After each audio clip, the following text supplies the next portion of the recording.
I wanted to share with you another alternative to Flipgrid, which is using Kami.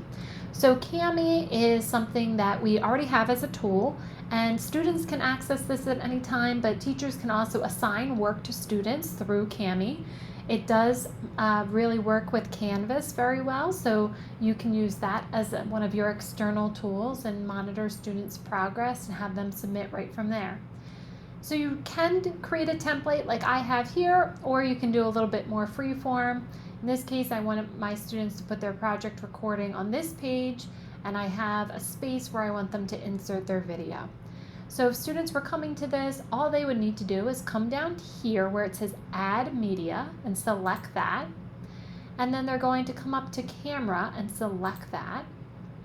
And from here, your camera opens up. You can select Record Video. So we're going to then make that selection, and you'll see that it's pulling from my computer camera and then from my microphone.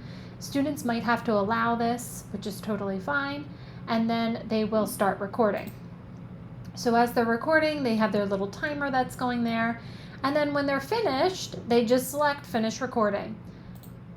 Once they do, this kind of just sticks to their mouse, so they can just take it to wherever they need to and click to drop it in place.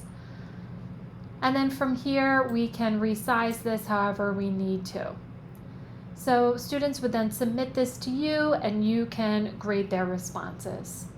Hopefully you found this helpful. Have a great day.